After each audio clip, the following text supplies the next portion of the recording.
Hey guys, welcome back to my channel, and today's video is If Only We Noticed episode 2. So to be honest, this video was written like a week ago, but I just didn't upload it because I felt like I should perfect it first before I should actually upload it. So yeah, it took a really long time and it really shouldn't have, but here we are, I guess. And so today's video, I'm actually not going to spoil it, but this is episode 2 and I hope you enjoy it. So let's go. The hospital discharge papers felt like lead in your hands. The sterile white walls of your apartment seemed to close in as you stepped inside. The familiar space now foreign and cold. The scent of antiseptic still clung to your skin, a cruel reminder that no amount of scrubbing could wash away what had happened. Bakugo stalked past you, his movements stiff and mechanical, as he threw his hands on the counter with more force than necessary. Kirishima hovered at your side, his hand resting lightly against the small of your back, as if afraid you might shatter at the slightest touch. You should rest, Kirishima murmured, his voice uncharacteristically soft. His thumb traced idle circles against your spine. The gesture meant to soothe, but only serving to remind you how badly you'd failed. You shrugged him off, moving toward the couch. I'm fine. The light tasted better on your tongue. Bakugo scoffed from the kitchen, his back still turned, as he yanked open the fridge. Bullshit. Hey, Bakugo. Kirishima started, a warning in his tone. What? Bakugo snapped, finally turning to face you both. His crimson eyes burned with something raw and unfiltered. Anger, grief, guilt. She's not fine. None of us are freaking fine. The silence that followed was suffocating. The days blurred together in a haze of numbness. You found yourself standing in front of the bathroom mirror one morning, staring at your reflection like a stranger. Dark circles shadowed your eyes, your skin pallid and dull. Your hands drifted to your stomach, pressing against the flat plane, where just days ago, life had flickered briefly before being snuffed out. How could you not have known? The question haunted you, gnawing at the edges of your mind, until you wanted to scream. You'd been so careful, so hopeful in the early years, tracking every symptom, every possibility, and yet, when it had finally happened, when the miracle you'd stopped daring to pray for had come, you'd been oblivious. A knock at the door startled you from your thoughts. Hey. Kirishima's voice was muffled against the wood. You'd been there in for a while. Are you okay? He swallowed hard, forcing your hands to drop to your sides. Yeah, I just needed a minute. The door creaked open, revealing Kirishima's worried expression. His red eyes scanned your face, and you watched as his jaw tightened. You're thinking about it again, he said quietly. You didn't answer.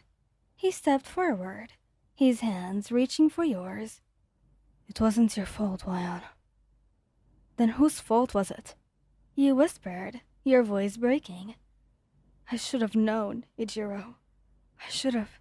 Stop. His grip tightened, his thumbs brushing over your knuckles. You can't do this to yourself. From the hallway, Bakugo's voice cut in, sharp and unyielding. She's kind of right. Not fully, though. You both turned to see him leaning against the doorframe, his arms crossed. His expression was hard, but his eyes were hurting. We should have freaking known, he growled. But we didn't, and tearing yourself apart over it won't change shit. Kirishima shot him a look. Katsuki. No. Baku interrupted, pushing off the wall to step closer. You want to blame someone? Blame me. I was so goddamn focused on finding a solution. that I didn't even see what was right in front of me. The raw admission hung in the air, heavy and suffocating. You stared at him, your chest aching. You couldn't have known. Neither could you. He shot back. Kirishima exhaled shakily, his hand still wrapped around yours. We're all hurting. But we can't. We can't let this break us. You wanted to believe him, but the grief was a living thing, coiled tight around your ribs, and you didn't know if you'd ever be free of it. The anger came without warning. It was a quiet evening, too quiet, when something inside you finally snapped. You stood abruptly from the couch, sending the blanket pulled in your lap tumbling to the floor. Kirishima and Bakugo both looked up, startled. This isn't working, you said, your voice trembling. Bakugo's brow furrowed. What the hell are you talking about? This, you gestured wildly between the three of you, pretending like we're okay, like we're not drowning. Kirishima stood slowly, his hands raised. We're just trying to... What? Cope? He let out a hollow laugh. By ignoring it? By pretending that it didn't happen? Bakugo's eyes flashed. Nobody's pretending, damn it. But what the heck do you want us to do? Sit around and cry about it forever? Maybe. You shouted, your voice cracking. Maybe we should. Because we lost a child, Katsuki. A child we didn't even know we had. And you're acting like it's just another freaking mission gone wrong. The moment the words left your mouth, you regretted them. Bakugo recoiled, like you'd struck him. His expression twisted into something wounded and furious. Kirishima sucked in a sharp breath. That's not fair, Kirishima said quietly. He shook your head, tears spilling over. None of this is fair. Bakugo turned on his heel and stormed out, the slam of the front door echoing through the apartment. Kirishima didn't go after him. Instead, he stepped closer to you, his hands hovering uncertainly before settling on your shoulders. He's hurting too, he murmured. You closed your eyes, the fire drifting out of you as quickly as it had come. I know. We all are. His voice was thick with unshed tears. But we'll get through this, together. You wanted to believe him, but as you stood there, the weight of your grief pressing down on you, like a physical thing, you couldn't help but wonder, would they have been better off without you? The morning you woke up and didn't immediately feel the weight of the world crushing your chest was the morning they knew their efforts were working. Bakugo noticed it first. He always did. You'd barely opened your eyes when his sharp crimson gaze snapped to you from where he was frying eggs at the stove, his spatula pausing mid-flip. You slept through the night, he stated, voice rough with something that wasn't quite surprise, but wasn't not surprise either. Kirishima's head wrapped around from where he was setting the table, his usual morning grin softening into something more tender when he saw you sitting up without that hollow look in your eyes. Hey, beautiful, he murmured, crossing the room to press a kiss to your forehead. The scent of a sandalwood shampoo mixed with the rich aroma of breakfast as he lingered close. We made your favorite. And they had. The table was set with absurd care. Fluffy pancakes stacked high, fresh fruit artfully arranged, even that ridiculously expensive maple syrup that you loved but never bought for yourself. Bakugo slid a perfect omelet onto your plate with uncharacteristic gentleness, his calloused fingers brushing yours just long enough to feel your warmth. They became men on missions. Kirishima started leaving little notes in your hero gear. You're amazing, scrawled in red Sharpie on your wrist guards. Kick ass today, gorgeous.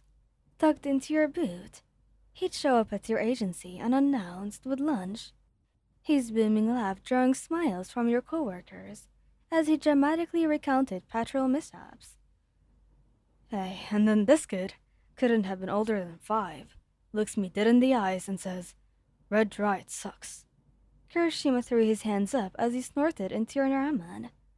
His dad started apologizing, but I was like, damn, kid's got taste, I do suck today. Bakugo's methods were quieter, but no less relentless. He began dragging you to the gym at dawn, barking insults that lost their bite when he'd adjust your stance with careful hands. When you finally landed a clean hit that sent him skidding back, the proud smirk he shot to you made your chest ache in the best way. Took you long enough, princess. He had grunted, rolling his shoulder. Now do it again. Movie nights became sacred. They'd sandwich you between them on the couch, Kirishima's arms slung over your shoulders, while Bakugo's fingers absently played with yours. When he teared up during some stupid rom-com, Kirishima didn't mention it. He just pressed closer and let you hide your face in his neck. Bakugo's thumb wiped away its stray tear when he thought you weren't looking. The realization came quickly. You were brewing coffee, watching downlight filter through the kitchen window when it hit you. The crushing grief had dulled to an ache. The apartment smelled like home again, like citrus cleaner, and Kirishima's body wash, and the faint smokiness that always clung to Bakugo. Strong arms wrapped around your waist from behind. Morning. Kirishima rumbled into your hair, his sleep-rough voice sending a pleasant shiver down your spine. Bakugo appeared at your side, swiping your coffee with a grunt, before pressing a fresh cup into your hands, prepared exactly how you liked it. His sharp eyes studied your face, lingering on the tiny smile you hadn't realized you were wearing. About damn time, he muttered, but the way his fingers brushed your cheek was unbearably soft, and when you laughed, really, truly laughed, at Kirishima's dramatic retelling of Bakugo's latest kitchen disaster, the warmth that bloomed in your chest didn't feel like betrayal, it felt like healing. Thank you guys for listening to this very, very long episode, and I hope you liked it. By the way, the other 2 episodes are going to be uploaded on memberships only, so if you do like this series and are willing to actually continue listening to it, you can subscribe to my memberships, and it's going to be available for the first tier, from the first tier till the last tier. So whichever one you like, you can just join. I'm not forcing you though, obviously. And yeah, and if you don't like it, I hope that I am able to make something more likable in the future, and yeah. So don't worry, this is not going to be the last series at all. There are going to be more to come, so yeah, thank you. I love you so much. Bye bye.